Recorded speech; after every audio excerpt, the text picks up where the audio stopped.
Thank you. Dr. Oliverson, I wanted to recount some of the things that happened in the Public Health Committee.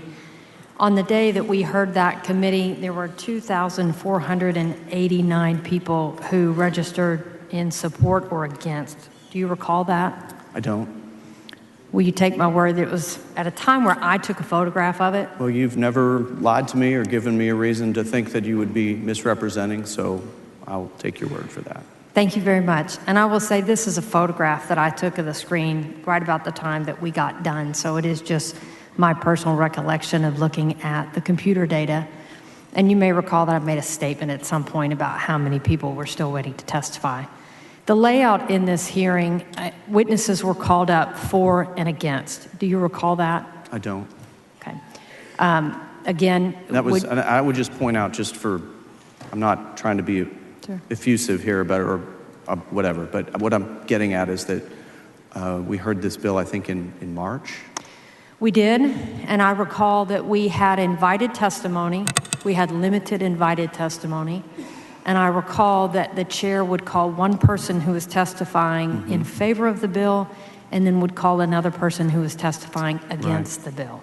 Do you recall that? I see Chairwoman Click nodding her head. I think that's right, and I just want to add, if I may, that I think the other thing I recall in the testimony is that the members had a tremendous amount of questions, and there were some very good conversations that were had. So I remember there being a robust dialogue considering essentially all the points of view on this, and really a very robust back and forth by both sides.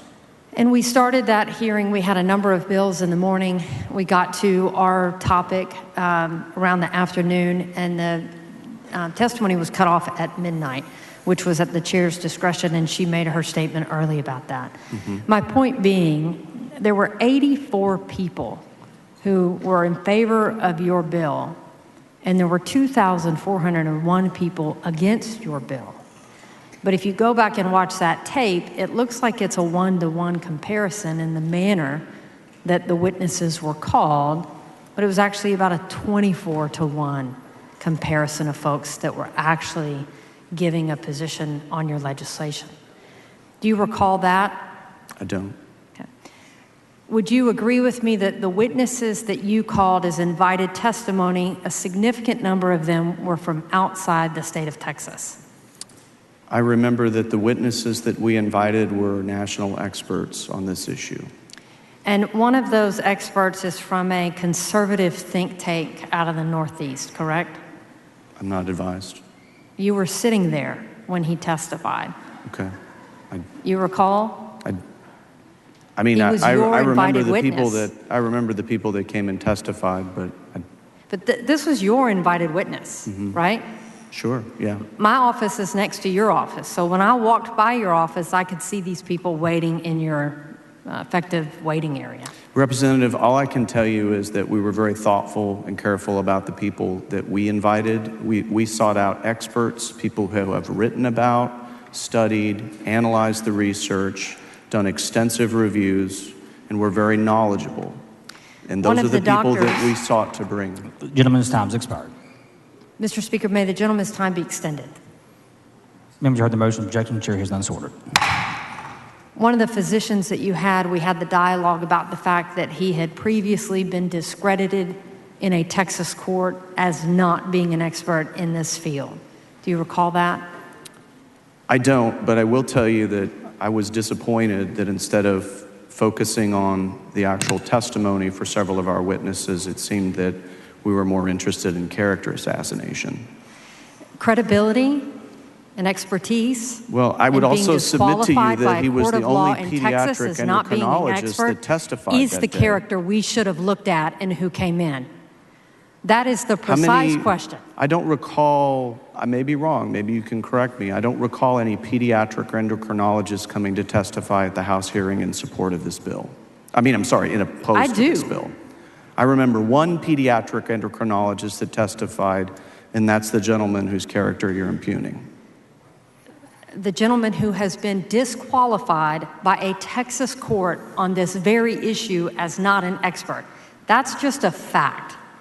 We heard from a number of other physicians. We heard from a number of other medical professionals and associations that did not agree with your position. And we're not being, subspecialty experts in this field. And you aren't either. I did not represent myself to be, which is why we brought in experts who were. And I recognize that you are a physician, and I recognize that you get called Dr. Oliverson every time you come there, but you're not standing there in a white coat today, correct?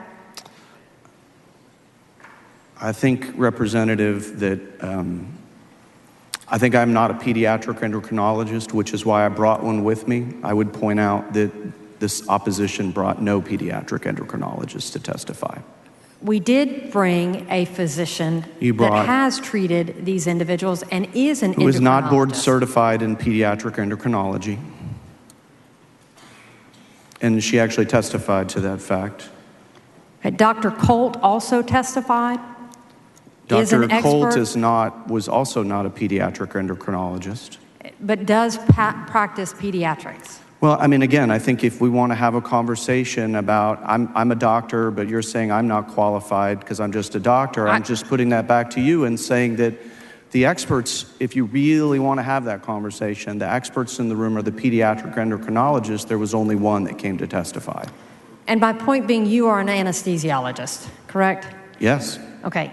And you are not here today, even though we deservingly call you doctor, and that is your title. But you are not here as a physician representing a medical association or community. You are here as a politician. I'm here as a member of this body, the same as you, Representative. And just as we often come to you on questions that are your area of expertise, people often come to me on questions that have to do with medical expertise. But you just recognized you being a medical professional does not make you an expert in this particular area. And that's why we had testimony from medical experts. And that's why we brought pediatric endocrinology. Agree or not, we heard testimony from both We did. positions. We absolutely did, but we only heard from one doctor who actually subspecializes in this area. And we probably could have done this hearing for days because we had 450 people that were waiting to actually be heard on this issue. So if we had let this play out and hear all the testimony of those that wanted to come, we may have gotten a chance to hear from all those other individuals, but they were not invited by you. Correct? Representative, we had an equal number of invited witnesses per the chairwoman's instructions, followed by public testimony, and I can't comment any more about that. I mean, those are the rules that I was given, and that there would be fair and equal representation of experts on both sides. And I want to talk about the individuals that came saying that they are in the process of detransitioning. If I recall, and you and I heard them twice. We heard them in both public health and in insurance. And what I recall about those individuals is that they had not gone through any procedures under the age of 18, correct? I think their testimony and the story that they brought spoke more to the issue of the risks and the side effects and the lifelong complications that come from these treatments, which are often minimized by those who advocate for these procedures. And so you and I agree, because we've had this conversation. I would point out that, they are in the unfortunate position of essentially being shunned by their own community because their very existence essentially invalidates gender-affirming care. So I had a nice moment with Karina in insurance. You recall that, right? Yeah. Did you think that we did not understand each other? I didn't say that you didn't understand each other, Representative. What I said is that the detransitioners' life experiences, which neither you nor I could ever relate to in terms of what they're living with on a daily basis, have gone largely unnoticed.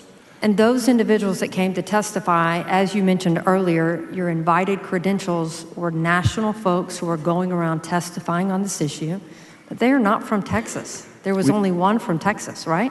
Well, I mean, it might surprise you, but this issue is a hot topic around the world right now. So what we intended to do was seek out the most experienced and most, well, in the scientific literature, it's a hot topic too. It's a hot topic in scientific literature in both respects. This is a hot political topic here. What concerns me is the families that we didn't hear from are actual Texans. They are the families that will be forced to leave this state having to choose between loving and caring for their child or being in compliance with your position on this issue. Well, and I think that's the evidence that the body has to weigh in this bill, is whether we believe, just like the opioid pandemic, that the greater good Would you tell me is in what year protecting you children banned from these opioids? experimental therapies. Would you tell me in what year you proposed legislation to ban opioids? We did not ban opioids. You didn't. You but created. we regulated the practice of You sure did. You prescribing. regulated the practice. So what and we here, did, we that's- could regulate the practice, couldn't we? We don't have to ban it. So, We could regulate the practice. We don't have to ban it. yeah, so. We could. I know you're not going to, but we could. So- just like we did with opioids, right? We can do any manner of things, Representative, but the bill before us Doesn't do that. is exactly what the state needs to do.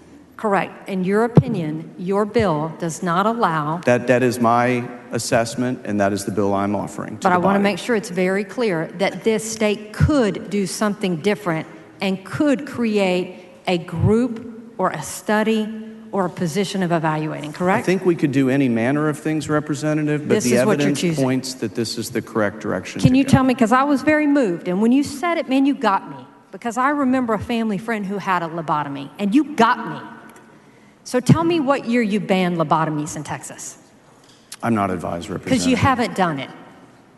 It's not illegal. It's not occurring very much anymore because medical science evolved and figured it out.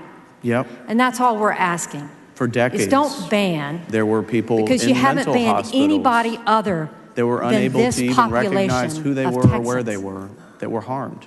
But yes, I And get it. you didn't step in on that. Well, but I you're wasn't in the stepping on top legislature of these then. families. Okay.